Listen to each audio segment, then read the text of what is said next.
Assalamualaikum warahmatullahi wabarakatuh.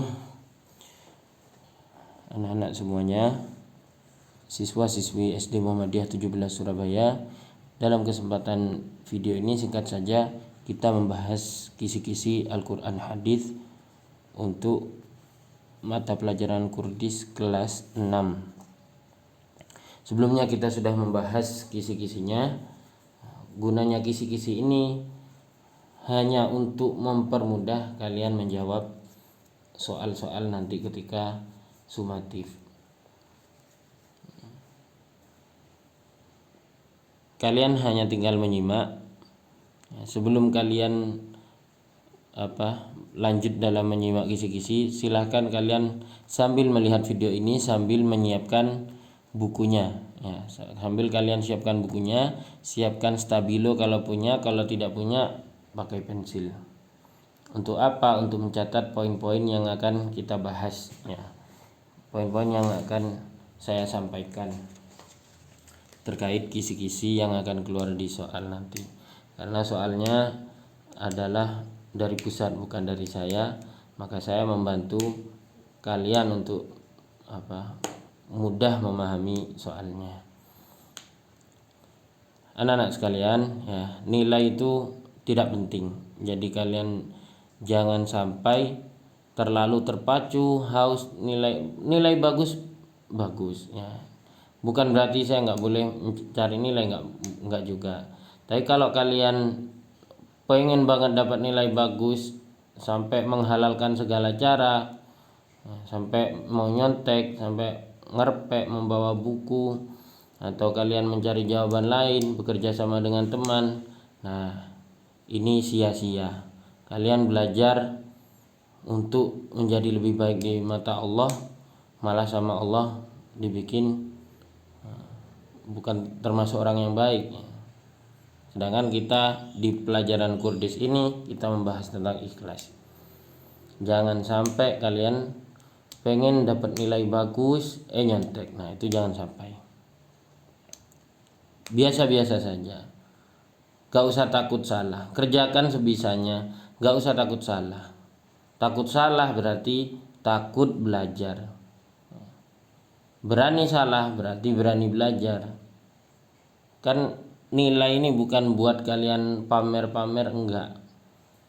Nilai ini untuk memetakan saya. Kalian berarti yang nilainya bagus gak usah diajarin. Yang saya ajarin yang nilainya jelek, kan seperti itu. Maka jangan takut salah. Kan takut salah, takut belajar. Baik, nanti kita akan membahas lagi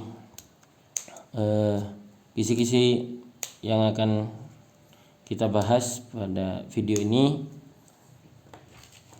Sebelum masuk ke mana saja yang akan keluar soalnya, nanti soalnya itu ada 3 macam. Satu adalah soal pilihan ganda.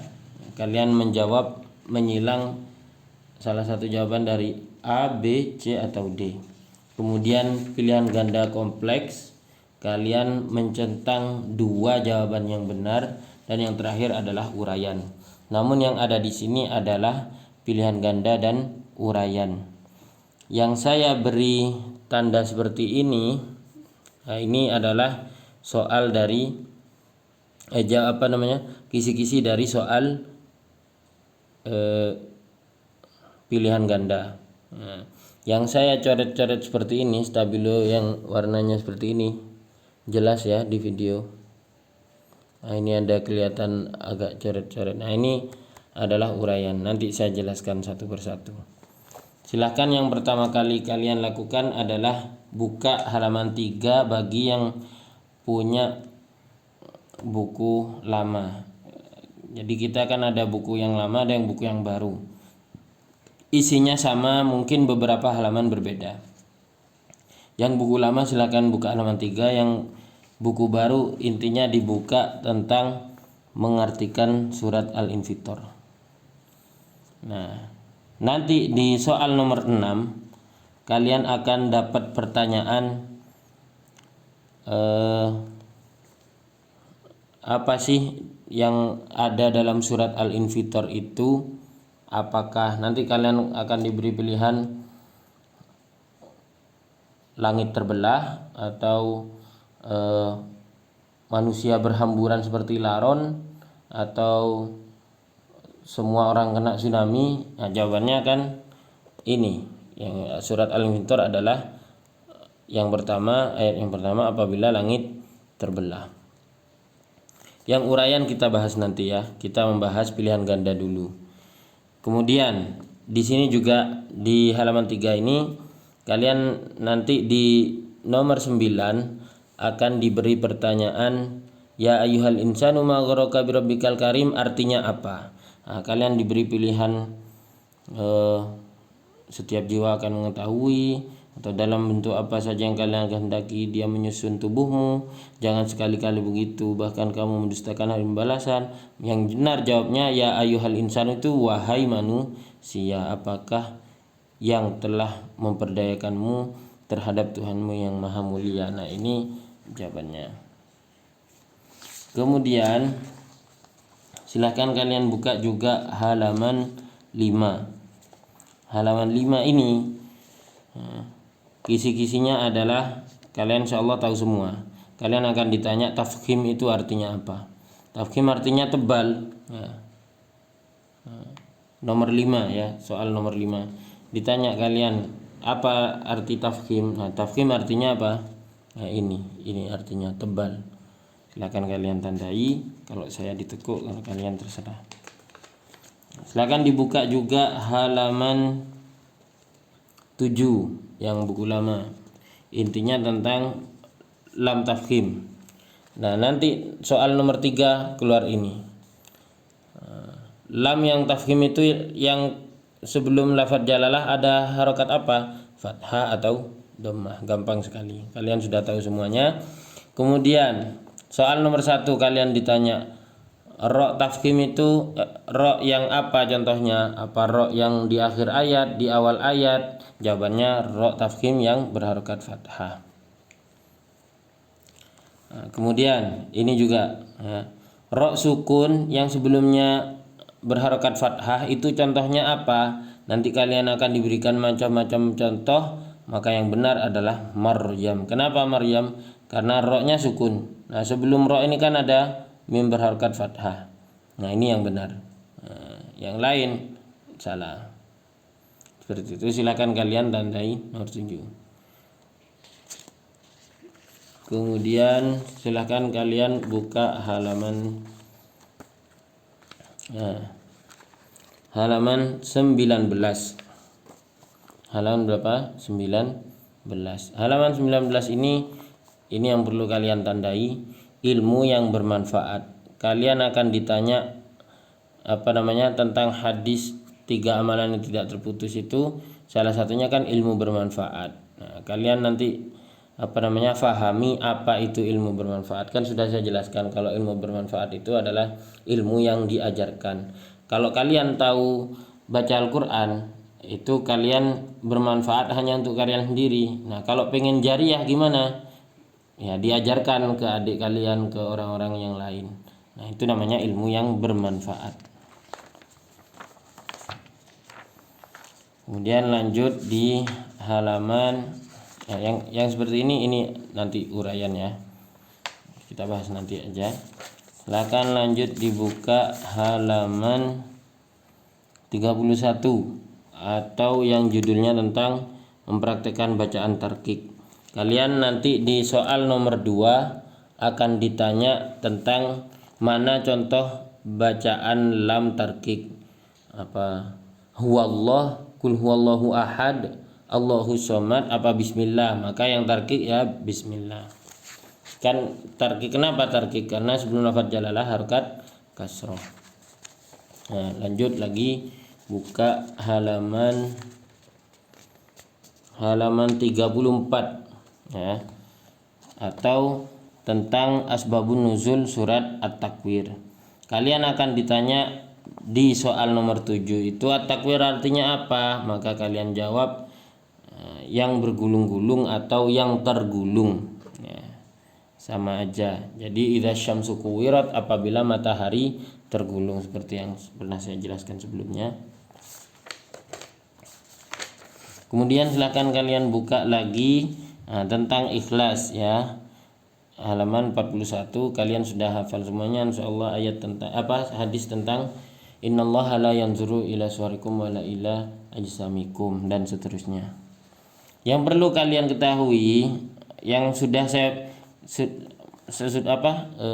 jelaskan ketika membahas tentang ikhlas itu. Ikhlas artinya apa? Ikhlas artinya murni. Nanti di soal nomor 12 kalian akan ditanya arti ikhlas yang pas itu apa, yaitu memurnikan niat hanya kepada Allah. Jadi ikhlas artinya murni. Murni itu artinya asli. Maka ikhlas itu kalau nggak asli ya murni ya intinya tidak tercampur apa-apa, itu namanya murni. Kalau sudah tercampur ya itu tidak murni. Sama kalau niat kalian hanya karena Allah, nah itu namanya ikhlas. Tapi kalau ada campuran yang lain karena manusia, karena hadiah, karena uang, nah ini tidak murni. Kemudian nanti keluar juga soal di nomor 15, yaitu syarat diterimanya amal itu ada 2. Gak cuma ikhlas saja, tapi ikhlas dan sesuai syariat. Kalian kalau melakukan amalan ikhlas aja tapi asal beramal gak dapat pahala. Kenapa? Karena tidak sesuai syariat. Atau kalian melakukan yang sesuai syariat, kalian sholat benar menghadap kiblat dari awal sampai akhir benar, tapi niatnya pengen dilihat ustadznya biar dikasih nilai bagus, nah ini tidak ikhlas juga. Maka syarat diterimanya amal adalah ikhlas dan sesuai syariat. Kemudian nanti halaman 14 contoh-contoh ikhlas itu apa? Ketika kita berbuat baik hanya karena Allah. Nah, ini contoh-contohnya ikhlas. Nanti kalian diberi pilihan. Apakah seseorang yang sholat kemudian sholatnya benar tapi pengen mengharap hadiah, apakah ini ikhlas? Nah itu intinya ikhlas itu adalah ketika kita berbuat baik karena ingin membantu dan menyenangkan orang lain, bukan karena ingin mendapat balasan dan pujian dari orang lain. Kalian membantu temannya murni karena kalian ingin membantu temannya, bukan agar biar dibalas membantu kalian lagi, enggak. Nah, ini intinya nomor 14 soalnya nanti adalah tentang hal-hal yang contoh-contoh ikhlas itu apa aja. Nah, seperti itu. Insya Allah gampang dan kalian bisa mengerjakan. Lanjut, silahkan kalian buka lagi halaman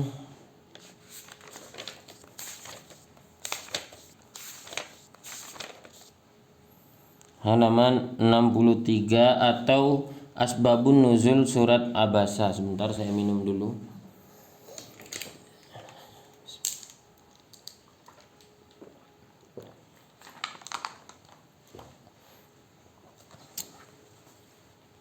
Asbabun Nuzul surat Abasa. Kalian akan ditanya di soal nomor 8 itu. Abasa kan artinya yang bermuka masam. Nah, berarti kaitannya adalah dengan kondisi Nabi yang sedang bermuka masam. Sebelum lanjut ke sini, saya cerita sedikit tentang Asbabun Nuzul surat Abasa. Kenapa surat Abasa ini turun? Yaitu ketika itu Nabi SAW sedang berdakwah kepada pembesar-pembesar Mekah. Jadi orang-orang yang kaya-kaya, ketua-ketuanya kaum Quraisy ini sedang didakwahi sama Nabi, Nabi ini sedang diberi panggung oleh kaum-kaum orang-orang penggede di Quraisy, orang-orang yang besar, orang-orang yang berwibawa. Tapi ketika itu datang namanya Abdullah bin Ummi Maktum. Nah, datang Abdullah bin Ummi Maktum ini. Perlu kalian tahu, Abdullah bin Ummi Maktum ini adalah seorang yang buta, yang datang sebenarnya hanya untuk bertanya tentang ayat, pengen nanya tentang sebuah ayat ya. Pengen belajar ayat kepada Nabi. Tapi Nabi lagi sibuk berdakwah sama orang-orang yang besar. Sedangkan Abdullah bin Ummi Maktum ini adalah orang yang buta, miskin ya.